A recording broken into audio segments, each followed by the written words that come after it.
Tiny city cars are big business in Europe, but not so much in the United States, where few Americans have yet to break out of the small is cheap mindset. At least that was true until BMW came along with the modern Mini.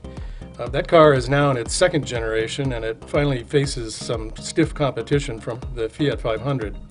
In base Cooper spec, the Mini's 1.6-liter engine produces 121 horsepower. At its launch, the Fiat offers only a naturally aspirated 1.4-liter 4, producing 20 fewer horses.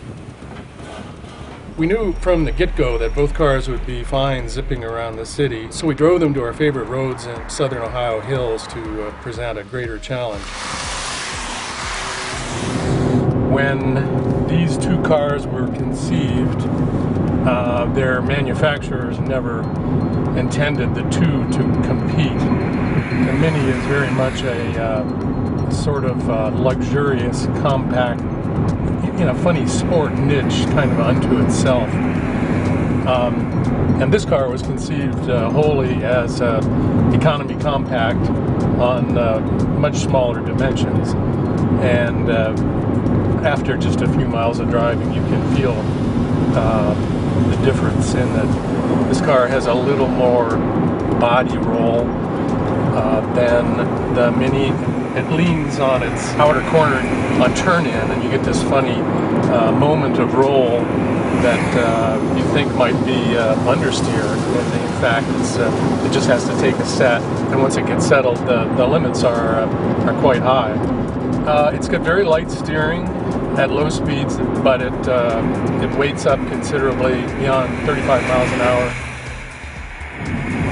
It still is a surprisingly fun car. It's much more fun than I thought it would be, given its very modest roots.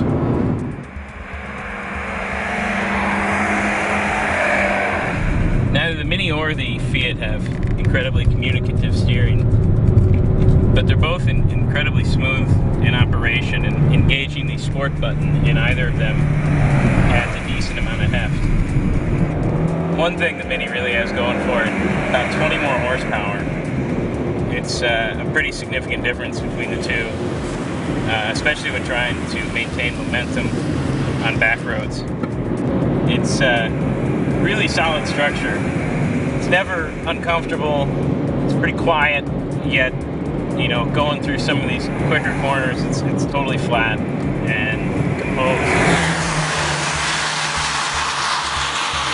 Initially, the Fiat will be sold in densely populated urban areas only, frankly where style matters more than performance. But the fact is the Mini's powertrain is more flexible, its chassis is more capable, and it offers overall greater comfort. There's no doubt that the Fiat 500 has style, but the Mini has both style and agility.